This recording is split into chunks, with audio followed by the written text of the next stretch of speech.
सागर एक कपड़ों की दुकान पर काम करता था। उसकी बहुत साल पहले शादी हो गई थी।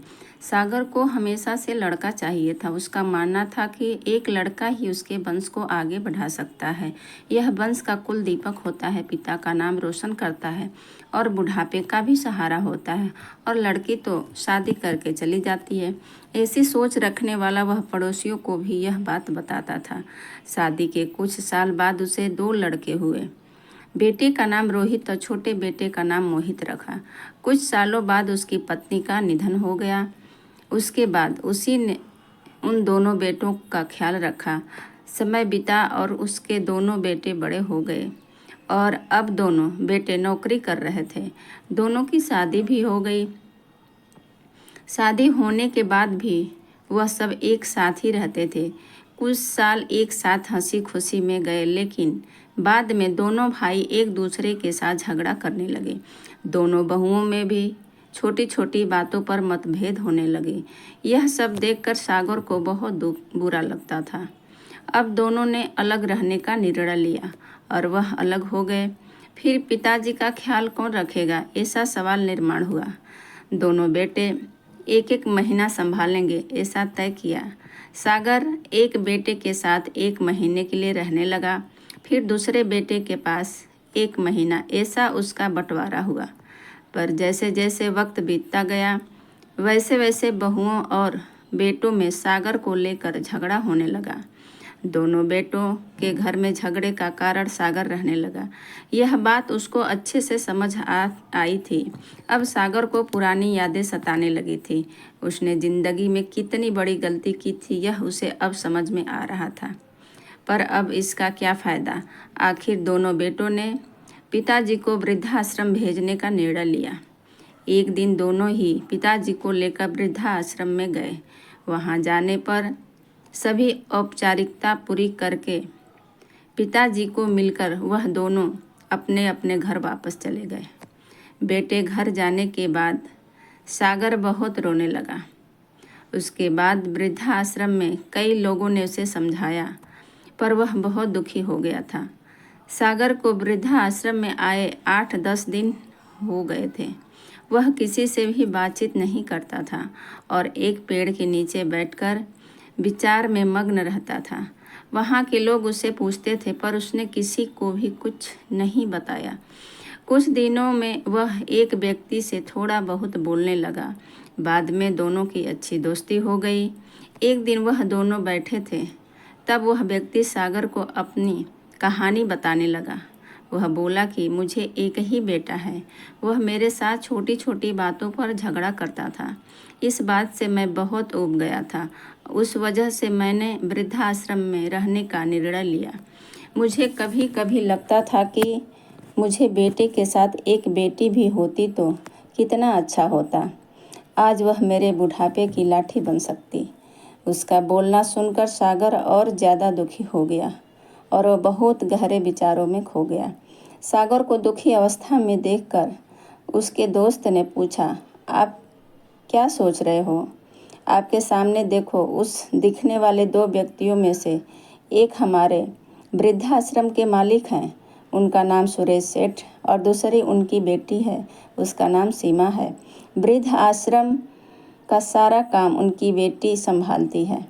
सुरेश सेठ इनको एकमात्र बेटी थी। बेटी माँ और पिताजी से बहुत प्यार करती है। उतना ही प्यार वह वृद्धाश्रम के हर एक व्यक्ति से करती है। सागर सिर्फ उसकी तरफ देखते ही रह गए और भी ज़्यादा दुखी होने लगा। रात होने लगी थी। हर एक वृद्ध अपने अपने रूम में जाने लगे। सागर भी अपने रूम में जाते हैं। रात का खाना जल्दी खाकर सब लोग सो जाते हैं।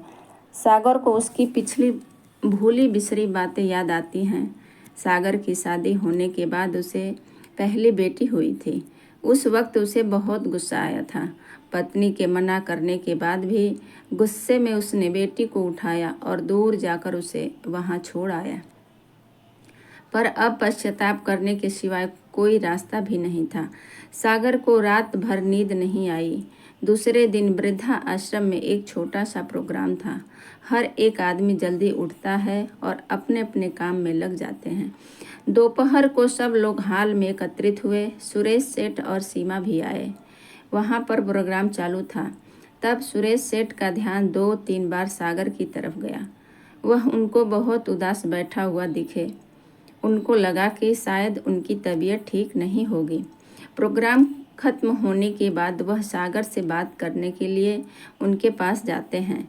वह सागर को दुखी होने का कारण पूछते हैं। तभी सागर बहुत रोने लगता है और थोड़ी देर बाद वह अपनी पूरी कहानी उनको बताता है कि मुझे भी पहली संतान के रूप में बेटी हुई थी, पर मुझे बेटी नहीं चाहिए थी, इसलिए मैं गुस्से में आकर उसे छोड़ कर आया। आज जब मैंने आपको आपकी बेटी के साथ देखा तो तभी मुझे समझ आया कि बेटी कितना प्यार करती है। मेरी बेटी भी मेरे साथ होती तो मुझे यहाँ वृद्धाश्रम में रहना नहीं पड़ता। मेरे दोनों बेटों ने मुझे दुख के सिवा कुछ भी नहीं दिया। अपने किए हुए पापों की सज़ा आज मैं भुगत रहा हूँ।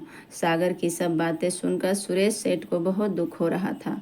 दुखी होकर वो सागर को बोलते हैं कि यह मेरी बेटी नहीं है। मुझे यह नदी किनारे मिली थी। मैं उसे घर ले आया और बहुत प्यार से बड़ा किया।